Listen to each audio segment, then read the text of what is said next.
This is the biggest one. 3 months ago, we found the largest ever selenite recorded on the Isle of Sheppey. We're heading back there now to see if we can find a bigger one. I should also mention that we're brand new to YouTube, so please go easy on us. Ready for scene? What? Ready for scene? What's the thing? We're introducing ourselves. Are we? Yeah. We're brand new to this. You know, all this is going to be you having a go at me. I really hope so. There's going to be so much of you staring at me going, please talk to me. Fuck off. I don't give a fucking shit. I don't. I'd rather you didn't talk to me. Alright, well, shut up then. Breakfast. What are you getting? Pick. It does not matter what I'm having. I'm not sure it's my thing. There we go. The same thing you always get? What a fucking surprise. Put down the pressure. Maybe I should get a muffin. Oh, and a blueberry muffin. My God. Do you want your croissant? Yes. No, I bought it just to look at.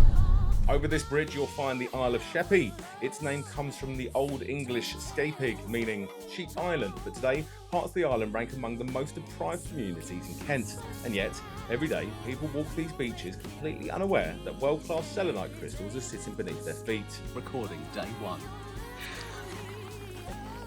Tell me you don't fancy me now. It's very high. It's quite bib-like. Yeah, feels like a bra, like a sports bra. Large stretches of Sheppey's coastline are protected as sites of special scientific interest, including the cliffs and foreshore along the north coast. But the same soft London clay that makes this place scientifically important is constantly slipping and eroding into the sea, exposing new fossils and crystals, while making the cliffs extremely unstable. In other words, erosion is both what reveals Sheppey's treasures and what makes collecting here so dangerous. After leaving the car park, it wasn't actually long before we found something. But first, here's how you actually find something. When we're collecting is obviously selenites, and when I find some I'll show you, but they always grow in conjunction with subterranean geodes and gerosite, which is what this little yellow stuff is here. So what we find is that the biggest crystals always grow in between the boundary of the orange clay and the grey clay underneath down here. So when the two clays are mixed together, that's where you'll start finding crystals. If we have a look right here, we can see one. I just put the pickaxe straight through. Yay! I'm going to get this on camera because there's no way Maz is going to be able to catch this.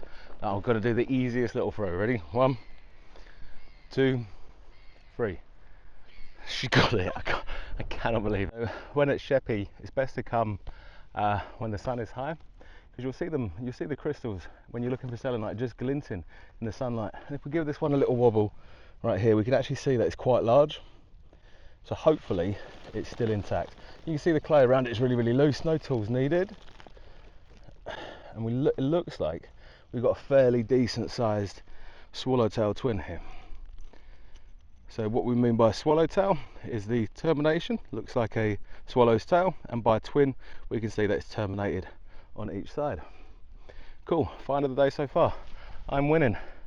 And then adjacent to it, right on the right side, so where there's one big one, there's generally more than, I'm talking to two cameras now, there's generally more than one. And we can see this one here just poking out the surface. Now when they're sort of this big, it is quite common that it is just one half and not a doubly terminated one. So I'm just going to be real careful. You can already see it's getting smaller. It could be quite a nice chunky one though. We don't want to break it while it's in the ground. I just want to remove all the loose debris around the side of it. So you've got to remember, this clay is around 51-52 million years old, and we're the first people to ever see these and ever touch them. No human hands have ever done that before. Might need just to loosen the surrounding clay a little bit. It's going to break when I take it out of there, I think.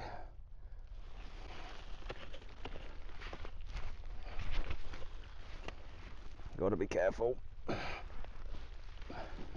So it is still complete at the moment. You can see one end of it here, so it's quite a large one, but I'm not sure it's going to come out complete. It might snap, which is a damn shame, There you go, now you can really see the size of it. It's quite a good one actually, isn't it? Look at that. So the trigger crystals, these little things on top, often just fall off on extraction. There we go. You can see some of it's been left behind right there. That's one of the trigger crystals. But we got a nice, decent sized weatherall twin there. Nice, happy with that? It's a really nice one. Yeah. I always like looking at them up in the sunlight. Look at that. Sick. This will be quite a fun test for everyone. Oh, somewhere around this area is a crystal. Can you see it? Maz, can you see it?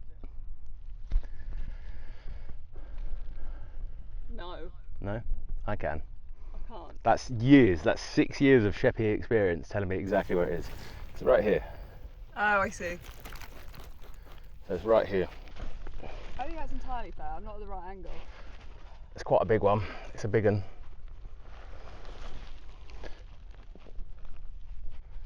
It's loose in there. I'm pretty sure it's complete. Oh, it's just broken now. Never mind. But again, it's a swallowtail. And there's the trigger crystal to it, the tail. A butt has been... What are you doing? Are you presenting yourself to me? Is that what you're doing? Take me on yonder cliff face, Ricky. Well, was it worth bending down and picking up? Well, apparently for you. For me it was, yeah, absolutely. Where you find the septarian geodes, you will find large selenites. And unfortunately there's a massive one right there that's split in half naturally.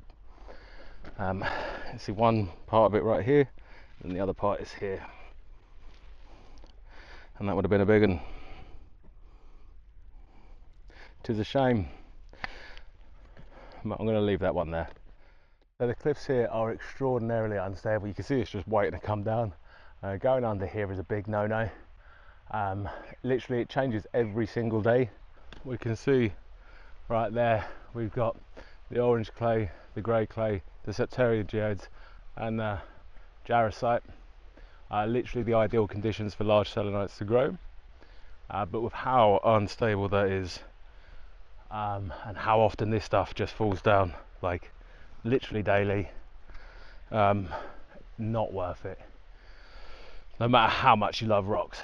On our way to the horizon, we did find something we didn't expect. So Sheppey was actually in the paper fairly recently for a load of contaminated blood vials washing up on the beach, and they are literally everywhere. I believe the World Health Organization was sent in to clean it up, and people were told not to touch the blood vials because, well, as long as they were still sealed, you probably wouldn't have anything bad happen to you, but they didn't do a very good job of cleaning them up. There's one right there, there's another one there. You can see that one's still got blood in it. There's another big one right here. Yeah, real big. Yeah, real clean. Real clean. Woo! Okay. Just sitting there right on the surface, look at that. Oh, what's happened?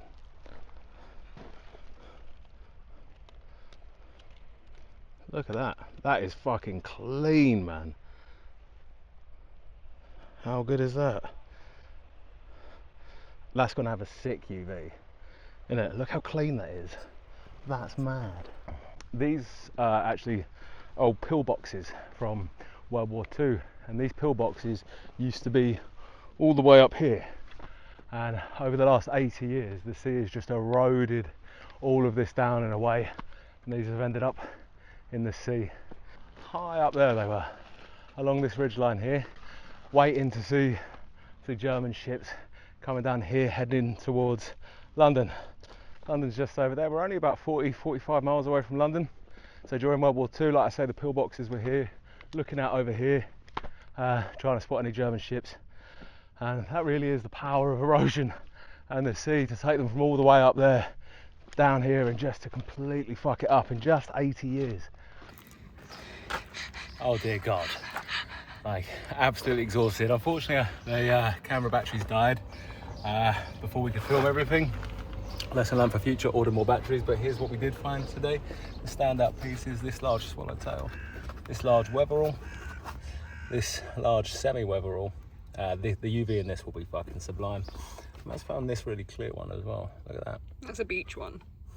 A beach tumble. We think the sea water, the sea salt gets into there, removes the clay, and that's why they go so glassy clear like that. But again, they go smooth and just aren't very nice in general. But join us next week and I'll show you how to clean these up and get them looking pristine. See you next time.